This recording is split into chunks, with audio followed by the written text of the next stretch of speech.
falar sobre hermenêutica. Nós vamos ver um pouco sobre o que é isso, para que serve e o que contém, né? Aí o nome dessa palestra chama Entendes o que Lês. Quem montou todo esse projeto, como vocês já sabem, foi o Cláudio. E o primeiro que nós vimos foi o autoconhecimento e conhecimento do alto. Que nós falamos sobre impulso sexual, autoconhecimento, sobre nós, o que isso tem a ver com nós, e conhecimento do alto, o que Deus espera de nós na nossa sexualidade. E aí o segundo passo seria o vasos de bênçãos, que a gente vai sair nas casas e fazer serenata. Só que não foi possível a gente ensaiar ainda, então a gente pulou para esse terceiro passo, que é o Entendes o que Lês. Para isso, quero que vocês abram a Bíblia, ou liguem o celular, né? Em Atos capítulo 8.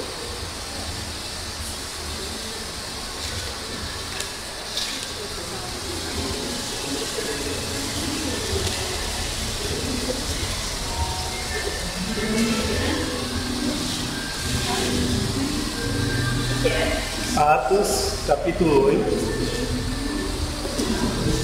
o versículo 29. Atos 8, 29. Que essa é a passagem que a gente tirou esse título, Entendes o que Lês. Aí vocês vão observar por quê. Todo mundo achou? Atos 8, 29. Aqui essa passagem fala de um oficial, tipo um ministro da fazenda, que ele cuidava dos tesouros de uma rainha chamada Candace, que era uma rainha lá da Etiópia. E esse oficial, que ele era eunuco, ele tinha ido para Jerusalém adorar a Deus, e ele estava voltando de Jerusalém. E nessa volta, vamos ler o que aconteceu, do versículo 29 ao versículo 31. E o Espírito disse a Filipe: aproxime-se dessa carruagem e acompanha. Então Filipe correu para a carruagem, ouviu o homem lendo o profeta Isaías e lhe perguntou: o Senhor entende o que está lendo? Ou, entendes o que lês? Ele respondeu: como posso entender se alguém não me explicar? Assim convidou Filipe para subir e sentar-se ao seu lado. Então esse eunuco, que era etíope, ele tinha ido para Jerusalém adorar a Deus e estava voltando na sua carruagem lendo o rolo do profeta Isaías. Só que ele estava lendo e ele não entendia o que estava dizendo lá. Aí o Felipe, Deus manda Felipe ir para perto da carruagem, e aí o rapaz manda ele subir, e ele pergunta: Senhor, entende o que o senhor está lendo? Ou seja, entendes o que lês? Aí ele fala: não, como que eu vou entender se não tem ninguém para me explicar? Então quero que vocês imaginem, ele estava indo em Jerusalém, porque antes a presença de Deus ficava lá no templo de Jerusalém. Então ele estava indo adorar a Deus, só que ele estava lendo uma passagem bíblica e não estava entendendo. Aí Filipe pega e explica que o que ele estava lendo era sobre Jesus. Aí ele fala todo o evangelho de Jesus Cristo para esse eunuco. Aí o eunuco reconhece a sua condição de pecador, vê ali que tem água ali perto e já quer ser batizado. E aí mostra a salvação do eunuco, que ele é batizado e passa a crer em Jesus Cristo. Então o que eu quero dizer aqui é que nós só podemos entender a Bíblia através do Espírito Santo. Por quê? Porque, como vocês sabem, a Bíblia é sagrada, é um livro inspirado por Deus. Então aqui nós vamos aprender algumas regras que a gente usa para interpretar a Bíblia. Mas sem o Espírito de Deus, nós não conseguimos interpretar na sua profundidade. A gente vai saber um texto ou outro, mas nós não seremos transformados através da palavra de Deus. Somente o Espírito de Deus é capaz de nos transformar, é capaz de nos esclarecer muitas passagens. Então é isso. Então, vamos lá. O que é hermenêutica? Alguém já ouviu falar sobre isso aqui? Quem já ouviu falar, levante a mão. Muito bem, pelo menos já ouviram falar.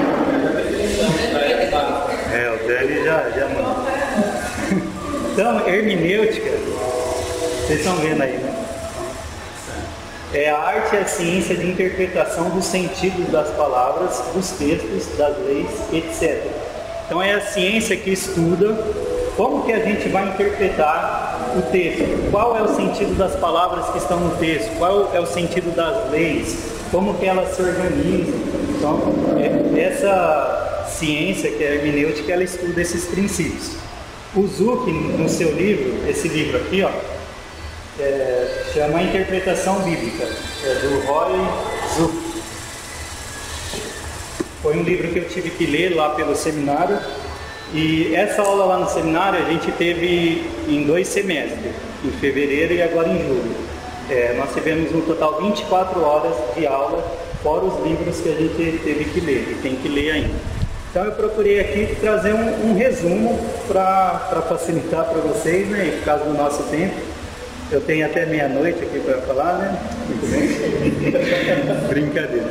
Então, eu fiz um resumo que vai facilitar para vocês na hora que vocês lerem a Bíblia e interpretar o texto, e vai ter tarefinha no final. Beleza? Então, o Zuck, ele resume, ele fala que hermenêutica é como se fosse um livro de receitas com regras de como fazer um bolo. Então tá lá, primeiro bata a farinha com o ovo, depois acrescente o açúcar. Então a hermenêutica vai falar disso. Como que você vai interpretar a Bíblia? Primeiro precisa disso, daquilo, tal, nós vamos ver aqui. Então a hermenêutica, ela trata dessas regras.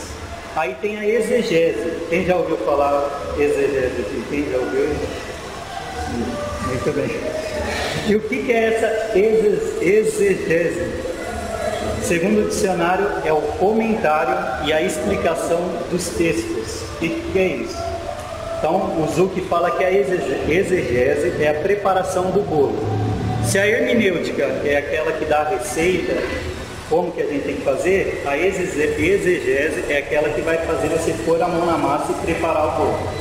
Entendeu? A hermenêutica vai falar, ó, você tem que usar ovo, farinha, o liquidificador. A exegese vai falar como você deve fazer. Primeiro bata e tal, beleza? Exegese versus exegese. Então tem pessoas que fazem exegese e tem pessoas que fazem exegese. O que é isso? A exegese, ela significa extrair o significado do texto. Então quando você vai ler o texto, você lê, estuda e tal, e você vai extrair a mensagem do texto. O que o texto está dizendo? Beleza. O prefixo ex significa extrair de dentro para fora. Então, de dentro do que está escrito aqui para fora, para falar para as pessoas o que está escrito. A exegese já faz diferente, ela significa impor o significado ao texto. O que ela faz? Esse prefixo aí, ex, significa impor de fora para dentro. Então, quando eu leio o texto, eu começo a falar, eu acho que ele fez isso por causa daquilo, coisas da minha cabeça, ou da minha cultura que eu aprendi, eu começo a pôr no texto. E isso é errado, porque um bom intérprete da Bíblia, ele tem que se preocupar em sempre falar aquilo que a Bíblia fala. Apenas isso, sempre fazer o que? Extrair de dentro para fora, e não colocar as coisas dentro do texto. Isso parece simples, mas é o que mais a gente vê por aí. Pessoas lendo o texto, de repente começa a falar umas coisas que você fala, não, a pessoa tirou isso do texto. Ou às vezes, se você não estiver atento, aquela pessoa acaba te enganando, porque você acha, nossa, que bonito que ela falou isso, né? Porque saem coisas bonitas, saem coisas bem construídas, mas às vezes não é o que o texto fala. Então nós vamos falar aqui como que a gente faz essa exegese, de que maneira que a gente extrai a mensagem de dentro para fora. Se você tiver alguma dúvida, quiser perguntar, pode ficar à vontade. Aqui não é uma pregação, é como se fosse uma aula, tá? Então fique à vontade, pergunte. Então vamos lá. O que nós ganhamos com uma boa interpretação? Será que a gente interpreta a Bíblia só para falar, eu sei o que está escrito lá, eu sou sabichão, se alguém na rua me perguntar, eu sei responder. Será que essa deve ser a nossa motivação? Que nem, imagina se você fosse o Felipe, e Deus fala para você subir o Felipe que nós lemos aqui em Atos. Não, Felipe Ratão. Baixa a bola. Então, se você fosse o Felipe ali, e Deus fala para você, ó, sobe no carro daquele rapaz, né, e explica aquele texto que ele está lendo. Aí ele lê o texto, você fala, ixi, e agora? Eu não sei esse texto, o que eu vou falar? Mas não foi isso que aconteceu com Felipe. Felipe, a Bíblia fala que ele era um diácono, e era um diácono temente a Deus, muito sábio, que estudava a palavra de Deus. Então, o conhecimento da Bíblia, ele serve não somente para um pastor, para um presbítero, para um líder, ele serve para todo o povo de Deus. Nós vamos ver por quê também. Então, o que nós ganhamos com uma boa interpretação? Nós conheceremos melhor a Deus. Porque de que maneira que a gente vai conhecer a Deus se não estudar o que Ele falou para nós?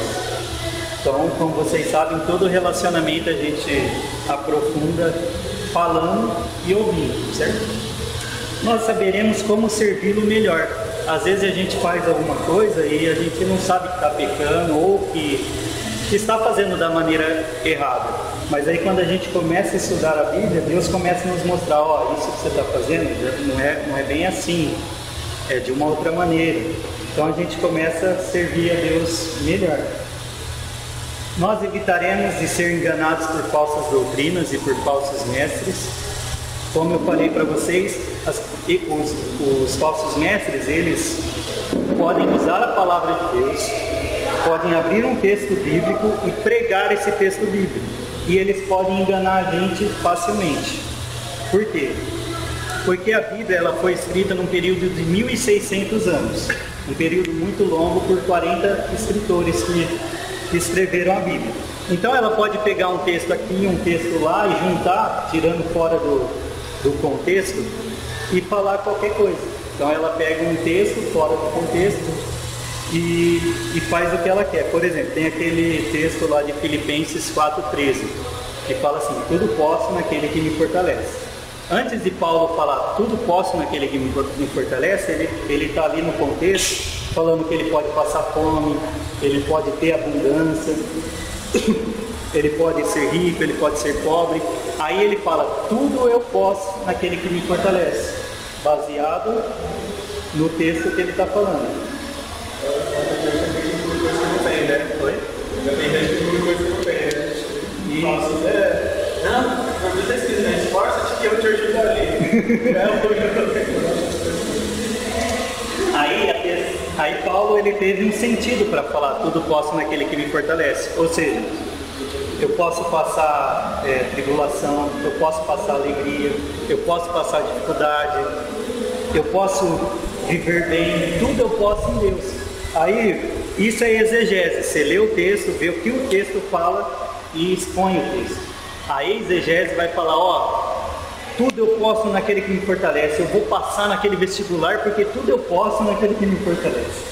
Então, você fala uma coisa que não tem a ver, você usa um versículo bíblico que não tem a ver com o que Paulo escreveu. Então você fez a exegese, você impôs coisas dentro do texto. Então, se a gente tem um aprofundamento da Bíblia, a gente conhece mais a Bíblia, os falsos mestres não irão nos enganar. E nós teremos mais confiança para falar sobre ela. Então, o caso de Filipe. O eunuco estava lendo lá o rolo do profeta Isaías. Ele teve confiança da parte de Deus para explicar aquele texto, porque ele conhecia aquele texto. Então a interpretação nos dá essa confiança. Uma coisa que nós precisamos saber, que a Bíblia ela foi escrita na língua do povo. Então, logicamente, Deus deseja que nós entendamos a Bíblia. A Bíblia ela foi escrita, vocês sabem em que línguas? Grego, hebraico e o aramaico, só umas pequenas partes, que era a língua comum daquela época. Então, se Deus se revela numa língua comum daquela época, logicamente Deus queria que o povo conhecesse a Ele, certo? Então, por que é tão difícil entender a Bíblia? Às vezes você pensa, eu pego a Bíblia, eu não entendo, se Deus quer falar comigo, se Deus se revelou, se Deus usou a Bíblia, se Ele se revelou na língua do povo para eu entender, por que eu pego a Bíblia e não entendo? Por que é tão difícil entender a Bíblia? Alguém quer falar por que é tão difícil? Alguém tem uma ideia? Hã? Porque a tradução é muito complicada. Pode ser também. Tem mais. Por quê? Às vezes eu acho que é questão de maturidade também. Às vezes não está pronto para poder entender tudo que você está lendo. Se você lê hoje uma coisa e daqui a alguns anos você lê de novo, você às vezes, não sei, Deus pode agir no espírito em você e você percebeu outras coisas que você não percebeu antes. Isso daí eu acho que é o espírito de santidade, um pouco mais próximo de Deus, ele vai se revelando mais. Ele vai se revelando mais e mais. Legal. Então, nesse caso pode ser a falta de maturidade e também muitas vezes o pecado na nossa vida, que nos impede de ver profundamente a palavra de Deus.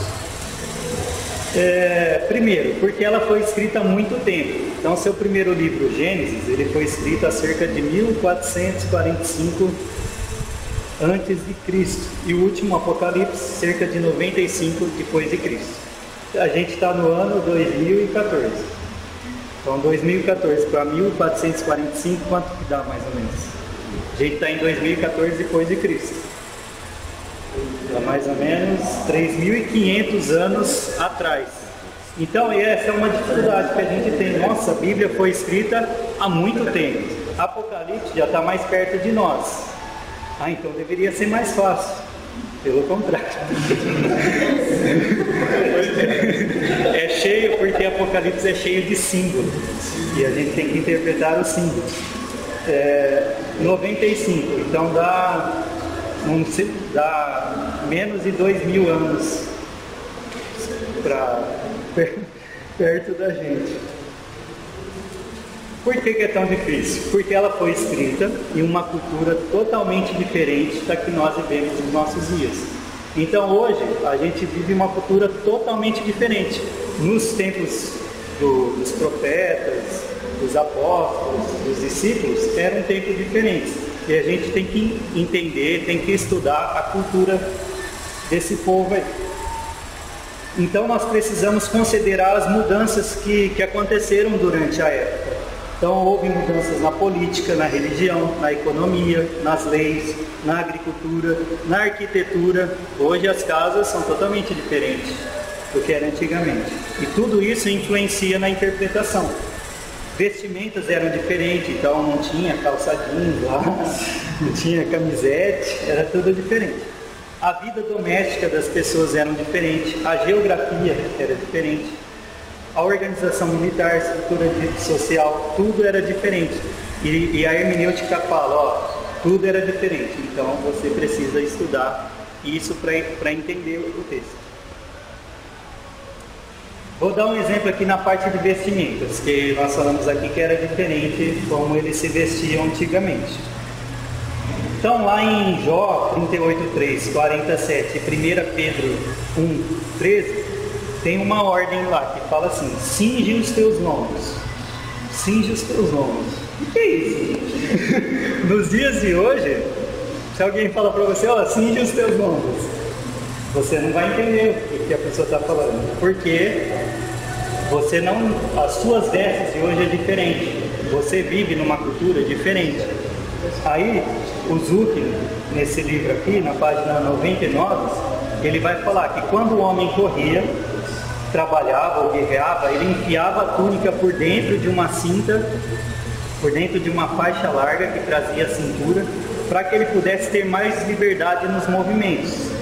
Então, quando fala cinge os teus lombos, a ordem, portanto, tem o sentido de induzir um estado de alerta e capacidade de reação rápida. Por quê? Porque as roupas deles eram assim, a túnica. Então, quando fala cinge os teus lombos, estava querendo dizer para eles colocarem a roupa dentro de uma cinta que eles usavam aqui, para poder ter mais mobilidade nas pernas e poder correr. Cinge os teus lombos. E como nós vimos, essa ordem tem um sentido de uma reação rápida. Então, se você está com a túnica levantada, você tem mais facilidade para correr. Então, por exemplo, uma mulher de vestido e uma mulher de calça jeans. Em que situação ela corre mais rápido? De calça jeans ou de vestido? Calça jeans, ela tá mais. O vestido vai atrapalhar um pouco ela. O vestido vai atrapalhar. Então, você estuda quando aparece esse texto. Quando aparece esse texto, cinge os teus ombros.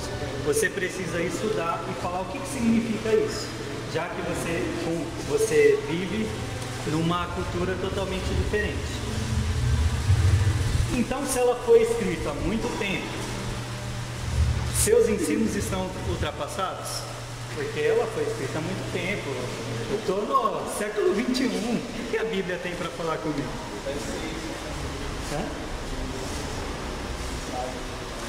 Muito bem, a essência e a mensagem por trás. Muito bem.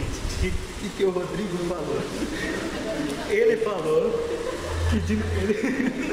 ele falou assim, ele quis dizer que essa mensagem por trás, ele quis dizer que a mensagem é atemporal. O que é atemporal? É uma mensagem que não está presa no tempo.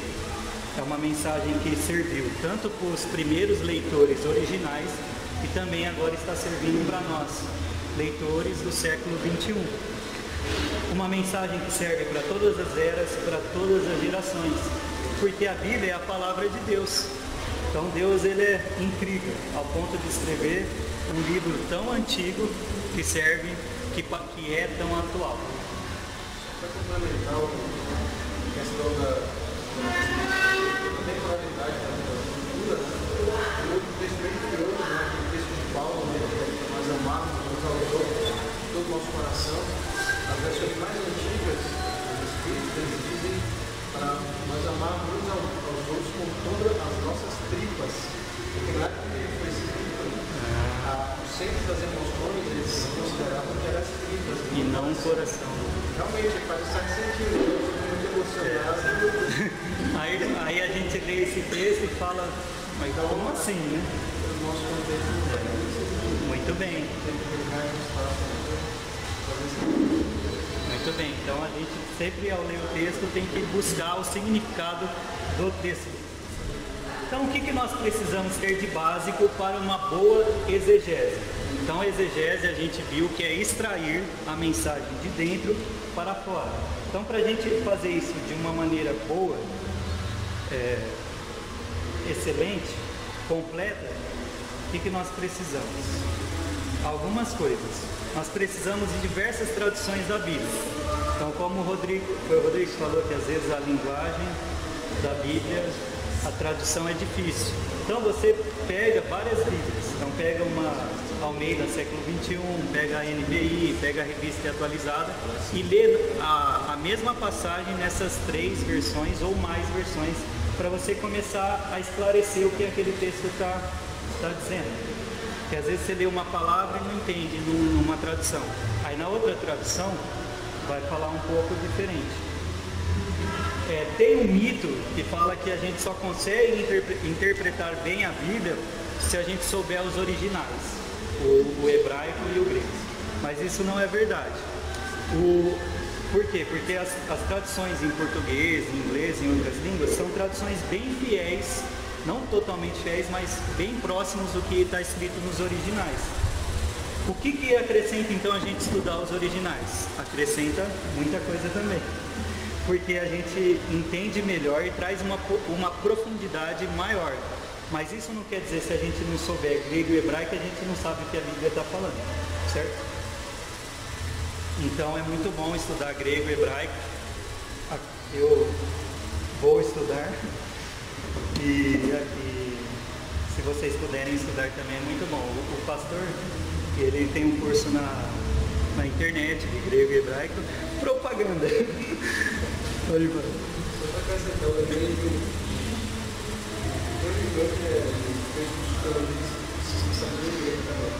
ele deu uma ilustração muito interessante sobre a questão do grego e a Bíblia no nosso idioma. Ele fez uma comparação. Ler a Bíblia com o nosso idioma é como se você estivesse estivesse assistindo uma TV, mas uma TV analógica. E aí no grego e hebraico, como se você estivesse vendo em qualidade HD ou 4K, ambos você assiste, né, a programação, mas uma com mais nitidez e qualidade que outra, mas o conteúdo é o mesmo. Sim. Exatamente. As línguas originais vão nos fazer entender melhor de uma maneira mais ampla. Mas isso não quer dizer que sem ela a gente não consegue interpretar. É verdade que eles nascem na mesma palavra em vários significados. É assim, por exemplo, óleo para a gente óleo. Então, por exemplo, quando a gente fala em óleo, é tudo mesma coisa, a gente sabe que é óleo. Só que na Bíblia depende da palavra que aparece ali, tem um óleo que era para ungir o sacerdote, por exemplo, o óleo que ia lá naquelas botijas das 10 virgens, e tem o óleo que era o óleo de perfume. Então, aí você olha no grego qual palavra que está falando, se é o óleo que usava para ungir o sacerdote, que usava nas... como chama? Lamparinas, isso. Ou se era o azeite ou óleo que era usado para perfumar o corpo. Então é esse sentido. Então para nós às vezes é o mesmo sentido, mas para os gregos, para os hebreus era outro sentido. Então estudar as línguas originais ajuda nisso. Só que tem as bíblias de estudo, que é uma outra coisa que a gente precisa, que elas às vezes trazem um significado de uma palavra. Então tem a Bíblia aí da Vida Nova, da Genebra, da NVI. Então você precisa adquirir pelo menos uma ou mais para te ajudar a você entender melhor o texto. E um detalhe, as Bíblias de estudo, o cara lá que fez os estudos, que vai traduzir o texto, que vai comentar o texto, ele teve o trabalho de interpretação dele, pesquisou e tal. Só que ele não é tão confiável como a própria palavra de Deus. Por quê? Porque foi uma interpretação do cara. Então, por exemplo, se o João Calvino falou aquele texto, ele está certo, todos os outros estão errados. Não, foi o trabalho de exegese do João Calvino que fez em cima do texto. Não estou dizendo que eles são horríveis, pelo contrário, eles são muito bons, excelentes. Só que a gente não pode confiar assim totalmente. O que ele falou está falado, é de Deus, eu recebo e por aí vai. Mas nos ajudam e muito bem. Precisamos de um dicionário da língua portuguesa para entender qual a amplitude da palavra, o que ela significa. Precisamos de um dicionário bíblico, qual que era o sentido da palavra ali naquele texto, biblicamente. Porque a gente não pode, por exemplo, às vezes a palavra tem um sentido para nós, mas o sentido que está ali no texto pode ser um sentido diferente. Então a gente precisa de um dicionário bíblico que vai nos trazer esse sentido das palavras. E um comentário bíblico, que é aquele que eu falei, tem comentário do João Calvino. Naquele site da editora Fiel, eles disponibilizaram o comentário do João Calvino livremente. Ele comenta de Salmos, Romanos, muitos livros, e está lá de graça para acessar virtualmente. E tem alguns comentários que a gente tem que comprar mesmo. E no final eu vou passar um programa para vocês, que é um programa gratuito que vocês podem baixar, mas só que ele tem ou espanhol ou inglês. Então quem sabe essas línguas vai ter vantagens nisso. Que aí ele vai incluir, ele inclui comentário, ele inclui dicionário, ele inclui o grego explicando, que mais? Atlas, ele tem também, tudo gratuito. E é muito bom, eu tenho usado ele e está sendo muito bom. E você precisa também de livros sobre cultura e costumes, para entender a cultura daquela época. Certo? Então essa é uma biblioteca básica. Por ser um livro antigo, será que a Bíblia tem alguma beleza gramatical, alguma beleza literária? Nossa, a Bíblia, será que ela tem? Porque hoje a gente vê os poetas, os cantores de rap, de funk, esquece. Brincadeira. Será que ela tem alguma beleza? Sim, com certeza. Ela tem uma beleza incrível que impressiona todo aquele que a estuda detalhadamente. Quem fala isso é o Zuck aqui nesse livro aqui. E aí ele dá um exemplo. Ele fala que uma casa bem projetada, então, por exemplo, um rico vai construir uma casa, ele vai chamar lá o projetista de interiores. O que é isso? É aquele cara que vai entrar dentro da casa e vai ver junto com o proprietário, vai ver qual que é a cor do piso, como vai ser a cortina, como que vai ficar os móveis. Ele vai projetar ali interiormente, de uma maneira que tenha um significado para o dono da casa. Então a gente olha de fora e fala, nossa, que casa bonita, né? Só que quando a gente entra na casa e começa a ver os detalhes, ó, tá vendo? Aquilo tá combinando com aquilo. Se você entender alguma coisa, se eu entrar dentro da casa, eu não vou entender nada. Então vai te dar uma beleza a mais a casa. Para dar risada. Certo. Então, vamos dar um exemplo gramatical da beleza da Bíblia. Lá em Gênesis 4:12, vamos abrir lá? Gênesis 4:12.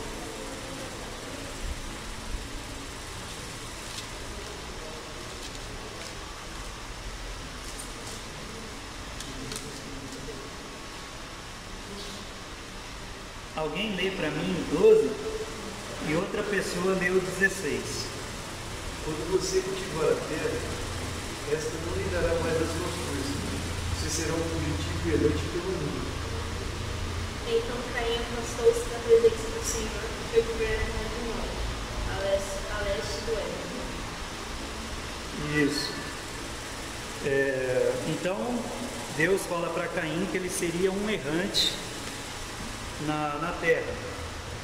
E o versículo 16 fala que Caim foi viver na terra de Nod. Aí quando a gente vai ver no hebraico, a gente vai ver que errante, a palavra no hebraico é Nud, N-U-D. E Nod é N-O-D. Notou aí que só mudou a vogal do meio? Então é um jogo de palavras, é uma beleza que a Bíblia traz muito disso, que você, se souber as línguas originais e estudar, você vai ver assim que uma coisa vai se encaixando com a outra e fica mais fácil para decorar. Um nude na terra de Nod. Aqui que eu estou falando em português e em hebraico, né? Então você lê o texto em hebraico todo, aí você decora que ele foi um errante e já decora onde que era a terra, onde que ele foi viver. Então por que a Bíblia usa isso? Para ficar bonito, e também que era forma de poesia, de estilo lá deles, e também facilitava na memorização dos textos, era mais fácil para memorizar o texto. Então, por ser um livro antigo, será que a Bíblia tem alguma beleza gramatical e literária? Nós vimos que sim. E aí o Zuck, ele cita uma frase do Heiken. Ele fala assim, a literatura bíblica ela está repleta de aventuras, de fatos maravilhosos, de batalhas, de personagens sobrenaturais, de vilões, heróis valentes, heroínas belas e corajosas, cárceres, sagas, histórias de resgates, romantismo, heróis juvenis. A literatura bíblica tem vida. Alguém aqui já tinha visto a Bíblia dessa maneira? Já? Alguns sim, outros não. Porque como que a gente vai poder ver essa beleza? Quando nós entrarmos dentro da casa, quando nós estudarmos mais detalhadamente. Aí, e quem gosta de literatura, quem gosta de português, ao começar a estudar a Bíblia vai ficar encantado. Eu que gosto de matemática, não sou muito bem em literatura, eu fiquei encantado lá no seminário, o professor passando as coisas, os detalhes, eu fiquei impressionado. E a Bíblia, ela usa bastante figuras de linguagem. O que é figura de linguagem? É uma figura que expressa uma verdade de uma maneira viva e interessante. Então, o autor ele vai usar uma figura para passar uma verdade de uma maneira mais interessante. Um exemplo. Deixa eu ler essa frase antes de dar o exemplo.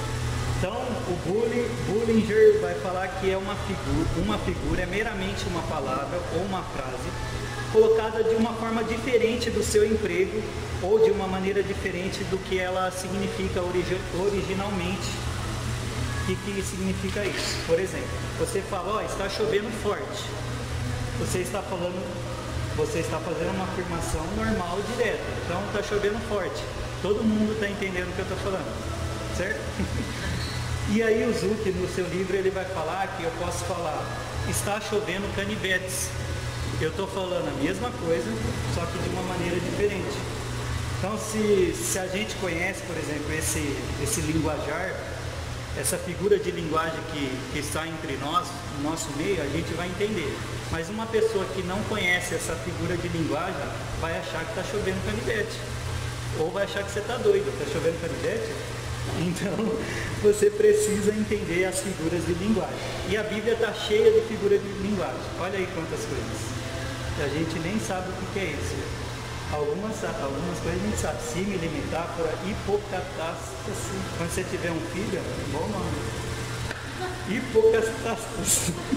Metonímia, sinédo, quimerisma, em dia de personificação, antropomorfismo, antropopatia, pleonasmo, osímero, paradoxo, zoomorfismo, apóstrofe, eufemismo, elipse, zeugma, reticência. Coloquei zeugma de novo, desculpa. Reticência, pergunta retórica, hipérbole, lítoris, ironia, paranomásia e onomatopeia. Então, algumas coisas a gente entende, que a gente estudou na nossa língua portuguesa. Algumas coisas a gente tem noção. Só que outras coisas eram mais para aquela época, que eles usavam mais. E hoje a gente já não usa tanto. Aí nesse livro, o Zuc, ele vai dar um exemplo de cada uma dessa figura de linguagem. Então, por exemplo, quando João Batista ele vê Jesus passando, aí ele fala assim, eis o Cordeiro de Deus. Então ele olha para Jesus e fala, eis o Cordeiro de Deus. Aí os dois discípulos de João Batista que estavam com ele, abandonam João e correm para Jesus, porque João Batista estava apontando para Jesus, eis o Cordeiro de Deus. Então, Jesus é o Cordeiro de Deus. Ele usou uma figura, ali o autor ele usou uma figura de linguagem, certo? Que nesse caso aqui ele usou a hipocatástase. Eu não sei explicar muito bem, está escrito no livro, eu só sei que essa, eis o Cordeiro de Deus, é essa figura de linguagem. Mas o que eu quero passar para vocês? Que a gente não precisa entender tecnicamente, isso é metáfora, isso é ironia, a gente tem que entender que é uma figura de linguagem que traz um sentido diferente do que é o sentido comum e a gente tem que procurar estudar. Então você não precisa ser craque em todas essas figuras de linguagem. À medida que você vai estudando o texto, vai lendo, você vai ver, eis o Cordeiro de Deus. Por que será que João Batista falou isso de Jesus? Cordeiro de Deus, cordeiro é um animal. Então Jesus é um animal, cordeiro? Mas como assim? Aí você vai estudar, vai procurar e você vai pesquisar na Bíblia onde que foi usada essa expressão, Cordeiro de Deus. Aí você vai ver que essa expressão já tinha sido usada no Antigo Testamento. Ah, beleza, então eu vou lá nos textos do Antigo Testamento e vou ver o que fala lá. O que eles faziam com o cordeiro? Sacrificavam. Sacrificava para quê? Para que eles sacrificavam?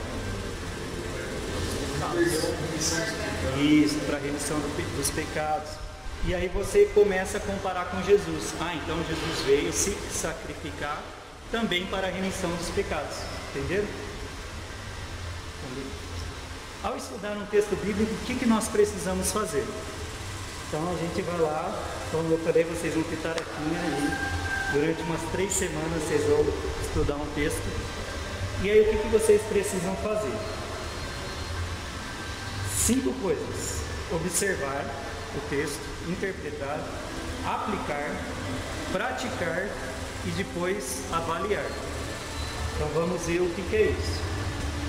Primeiro, observar. Então você vai ler o texto, o que o texto diz? O que ele está dizendo? Aí você observa. Então vamos fazer isso agora? Vamos pegar lá Mateus 6 e nós vamos observar o que o texto está dizendo.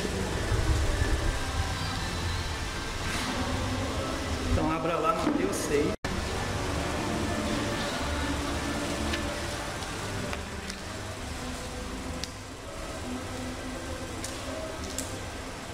Acharam? Do 6 ao 18, diz assim: quando jejuarem, não mostrem uma aparência triste, como os hipócritas, pois eles mudam a aparência do rosto, a fim de que os outros vejam que eles estão jejuando. Eu lhes digo verdadeiramente que eles já receberam sua plena recompensa. Ao jejuar, arrume o cabelo e lave o rosto, para que não pareça aos outros que você está jejuando, mas apenas ao seu Pai que vê em secreto, e seu Pai que vê em secreto o recompensará. Eu tinha lido essa versão em outra versão. O que diz aí no versículo 17, que fala do óleo? Põe o óleo sobre a cabeça e lava o rosto. Isso. Esse texto, o versículo 17 fala: põe o óleo sobre a cabeça e lave o rosto. A NVI já vai falar: arrume o cabelo e lave o rosto. Então, a notação de rodapé. Oi? A notação de rodapé. Então, no rodapé. Então tem uma nota de rodapé na NVI. No grego é unja a cabeça. Então, unja a cabeça e lave o rosto. Então, beleza. Nós vamos observar, então. A gente tem esse texto. Vamos observar.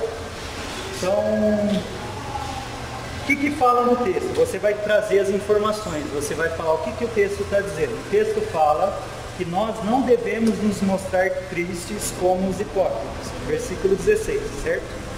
Está falando aí. Então, primeiro você recolhe tudo as informações do texto. O texto está falando que nós devemos ungir a cabeça e lavar o rosto. Então, beleza. Aqui você não se preocupa com as coisas do que significa isso. Você só vai anotando o que o texto fala. Lembra da exegese? Você vai extraindo a mensagem do texto. Aí o texto fala, no versículo 18, que nós não devemos mostrar aos homens que nós estamos jejuando. E fala que nós devemos mostrar em secreto a Deus o nosso jejum. Então você colheu as informações. Você leu o texto e foi pondo, fala isso, fala aquilo outro. Beleza, você pôs tudo que fala aí. Aí, uma dica. Você agora vai observar o contexto, porque é ele quem determina o significado das palavras. Então tem uma frase que fala que um texto fora do contexto gera um pretexto para você inventar qualquer coisa, certo? Vamos agora, nós colocamos as informações, agora a gente vai interpretar o que significa isso. Por exemplo, nós falamos, aqui esse texto está falando dos hipócritas, mas quem que são os hipócritas? Ou a gente pode colocar o que fazem os hipócritas. Aí o que a gente tem que fazer? Analisar o contexto. Aí você vai ler todo o capítulo de Mateus, capítulo 6, que é o capítulo que você está estudando, que é o contexto dessa passagem, e você vai observar se nesse texto Jesus falou mais algumas coisas dos hipócritas, que pode te ajudar, porque nós vimos que nós não devemos nos mostrar tristes como os hipócritas. Então quem são os hipócritas?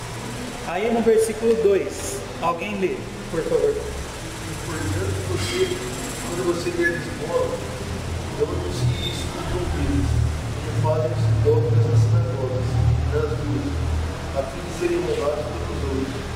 Eu lhes garanto que eles já receberam sua plena recompensa. Isso. Então você viu que no versículo 2 também está falando os hipócritas, falam que eles dão esmola e começam a tocar trombeta, ou seja, estou dando esmola aqui para esse pobre, olha, aparecendo para os outros. Versículo 5. Alguém lê? Quando vocês orarem, não sejam como os hipócritas. Eles gostam de ficar orando em pés nas sinagogas e nas esquinas, a fim de serem vistos pelos outros. Eu lhes asseguro que eles já receberam a sua plena recompensa. Então, de novo, os hipócritas estavam fazendo uma coisa para ser visto pelos outros. E no versículo 16 é o do jejum. Quando vocês jejuarem, não mostrem uma aparência de triste como os hipócritas. Então nós vimos pelo contexto que os hipócritas, eles gostam de se aparecer, eles aparentam piedade, santidade, eles vivem uma vida de aparência. Então, aí eu falei, nós poderíamos listar aqui o que eles fazem. Então você, na sua exegese, você pode, o que eles fazem? Ele dá esmola para os outros verem, ele ora na esquina para os outros verem, ele faz isso para os outros verem. E aí você percebe que você não deve se mostrar tristes como os hipócritas. Então agora eu quero que vocês me digam, o que esse texto, não nos mostrar tristes como os hipócritas, tem a ver com isso que a gente estudou dos hipócritas? Então o que tem a ver quando a Bíblia fala, não se mostre triste como os hipócritas? Em outras palavras, diga o que a Bíblia está querendo dizer.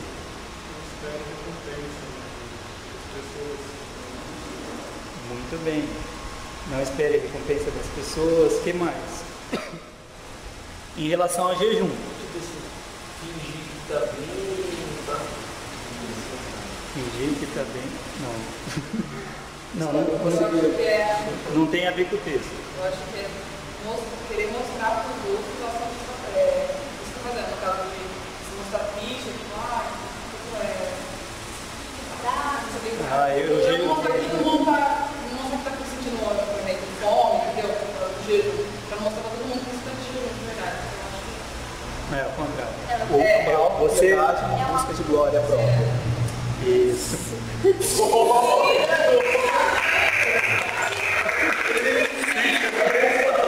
que o Dani falou?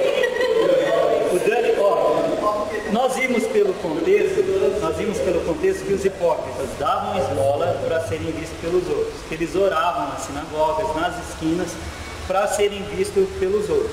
Então, se a Bíblia fala para a gente não nos mostrar triste quando a gente está fazendo jejum, como os hipócritas, então está querendo dizer para a gente não nos mostrar que nós somos mais santos ao jejuar, que a gente é melhor que o irmão. Eu jejuo. Nossa, eu estou com uma fome hoje porque, olha, desde manhã eu estou jejuando. Desde manhã. Você viu? Porque eu tenho intimidade com Deus. Você jejua? Entendeu? Então, esse texto tem a ver com isso.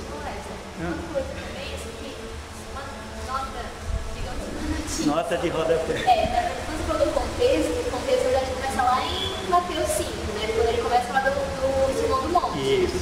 Então, assim, lembrando também que às vezes, por exemplo, em Reis, e várias vezes que a gente está lendo livros históricos, assim, não adianta você só ler aquele capítulo, porque aquele capítulo remete ao anterior, que remete ao anterior, e às vezes é bem grande, assim, o contexto. Tem uma passagem até em Crônicas que são quase que 10 capítulos juntos, assim. Então, só para dizer, às vezes, eu estou vendo o contexto, mas você não entendeu que aquela rainha tinha vindo antes, é por isso que aquele pecado agora está aqui, porque está. Muito bem. Excelente nota de rodapé. Comentários de Laura. Muito bem. Isso que ela falou é que assim, existe o contexto imediato, que é o contexto que está ali, imediato. É a frase que você está lendo. Aquela frase é o contexto imediato. Aquele capítulo é o contexto imediato. Aquele livro de Mateus, é o seu contexto. Aí tem um contexto remoto, que são os contextos que estão longe. Então toda a Bíblia, todos os livros servem na sua interpretação. Então quando você interpretar a Bíblia, você não pode afirmar uma coisa sem antes analisar a Bíblia inteira. Ou seja, você não pode afirmar um princípio que vai ferir os outros princípios da Bíblia. Porque a Bíblia ela se completa, uma coisa tem a ver com a outra. Então, que nem ela falou, às vezes o contexto, às vezes está ali no capítulo, às vezes tem mais capítulos, às vezes é o livro inteiro. Por exemplo, a história de Noé. Só para não falar coisa errada, a história de Noé do dilúvio. Você vai ver que o dilúvio, o contexto que cerca aquele dilúvio é no capítulo 6, no capítulo 7, no capítulo 8 e no capítulo 9. Então, se você estuda uma passagem aqui dentro disso, você precisa estudar esses outros 6, 7, 8, 9, esses outros 4 capítulos que vão te dar base para a sua interpretação. Certo? Alguma dúvida? Quando ele fala de Abraão, de Isaac, ele está fazendo um comparativo com Jesus Cristo, Sim, só que assim, a Bíblia ela tem muita comparação remetendo a Jesus. Só que a gente tem um nome que fala assim, é o tipo e o antítipo. Então, por exemplo, Isaac, ali, Abraão e Isaac, era um tipo do que realmente significava, era uma sombra do que realmente a Bíblia queria mostrar. Então, o sacrifício de Abraão com Isaac era uma sombra do que a Bíblia quis mostrar que Deus faria com Jesus. Então, é uma sombra, é o tipo e o antítipo, entendeu? Só que a gente não, às vezes a gente vai ver várias semelhanças entre Jesus, só que a gente não pode usar, muitas vezes, falar que é tipo e antítipo sem antes ver o Novo Testamento, porque o próprio Novo Testamento vai falar, isso era sombra, não, isso é realmente, não, aquilo que aconteceu era sombra disso que vocês estão vendo. Então, isso é o antítipo do tipo que vocês viram lá atrás. Então, se a Bíblia no Novo Testamento não trazer tipo e antítipo, a gente pode fazer apenas uma comparação, isso me lembra Jesus, mas não falar que isso era realmente uma sombra de Jesus, entendeu? Mais alguma pergunta? Então a gente está em Mateus 6, nós estamos na fase de interpretar e ver o que significa. Então nós já vimos o que significa que não devemos nos mostrar o rosto triste quando a gente está jejuando. Qual que é o sentido? Não nos orgulharmos, não sermos, aparentarmos santidade, piedade. Esse é o sentido. Por que eu estou enfatizando isso? Porque eu já vou explicar o sentido errado que eu fiz há muito tempo atrás. Então vamos lá.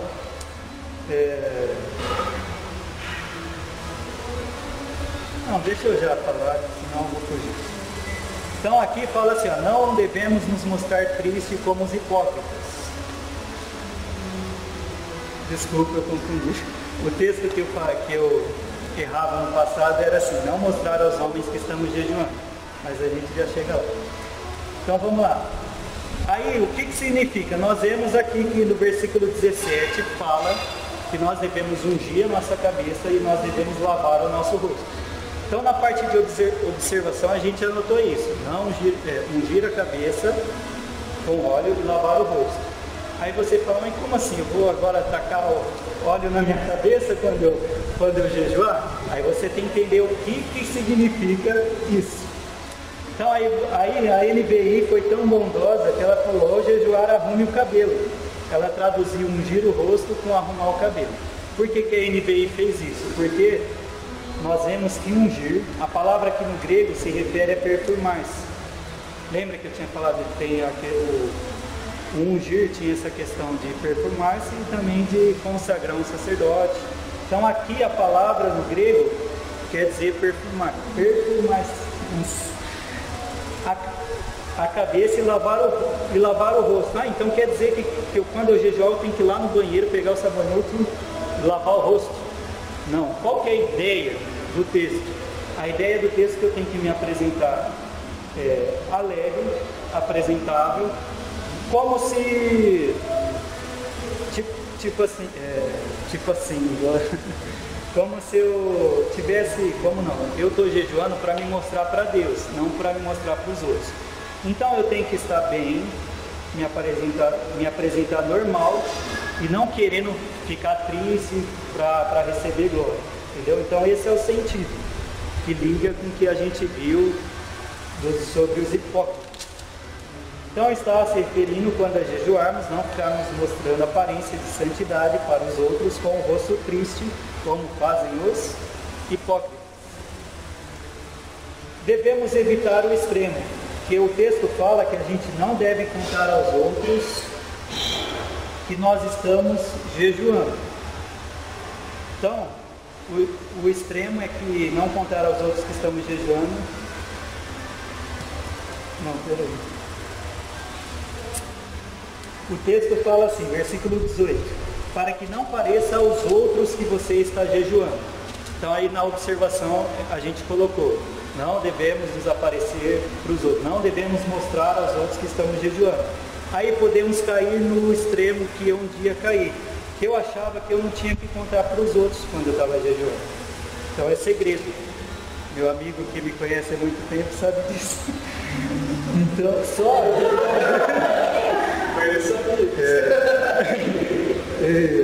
só que o texto diz que era para não jejuarmos com o intuito de nos orgulharmos perante os outros.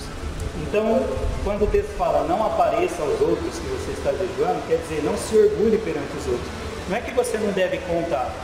Não, a pessoa te oferece uma comida e você fala, não, obrigado, eu estou jejuando.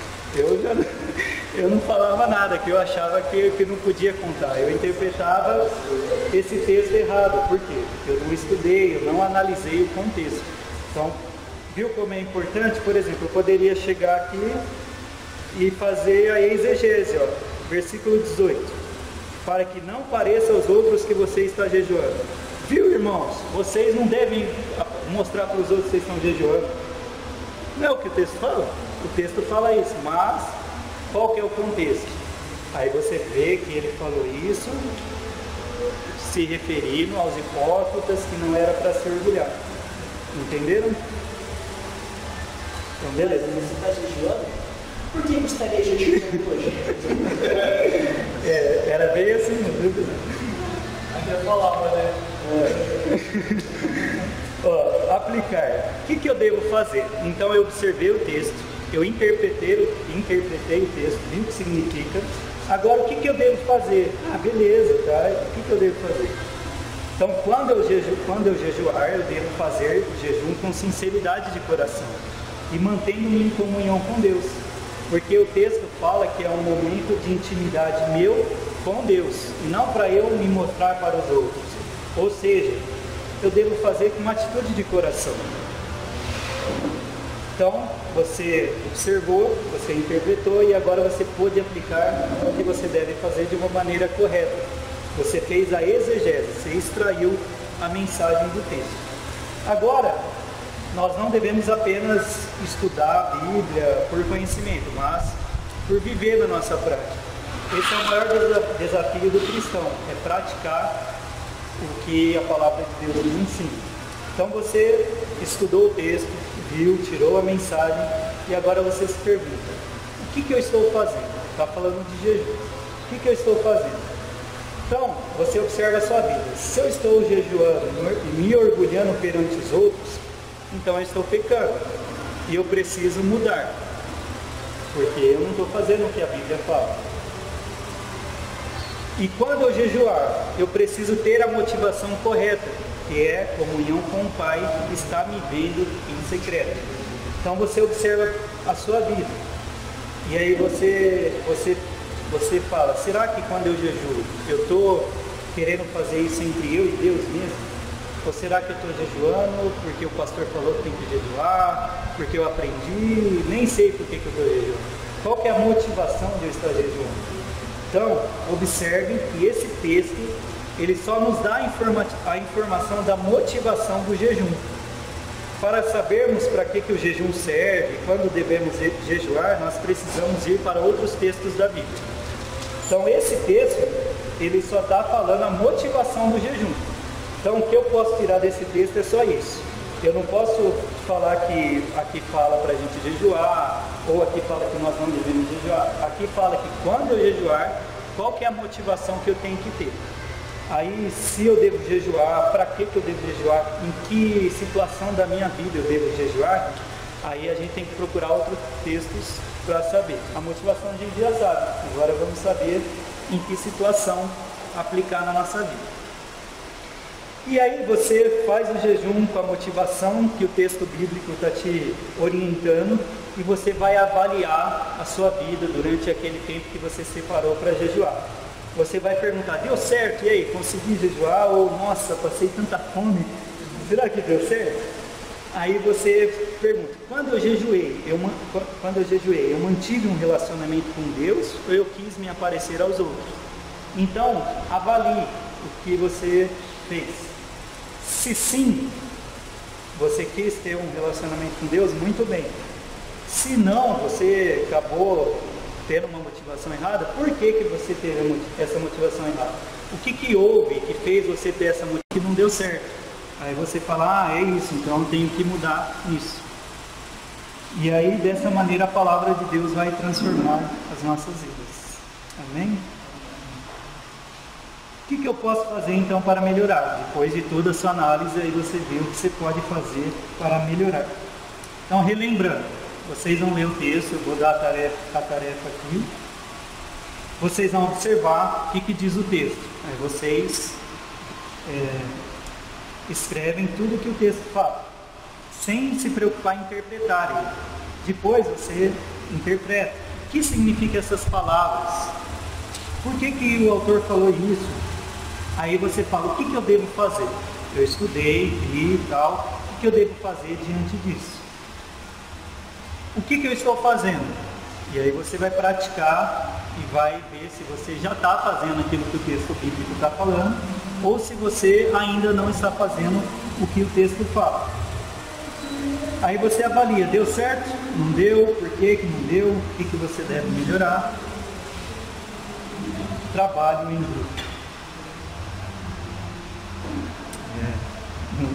Vocês vão ter trabalho. A ideia do Cláudio, não batem em mim.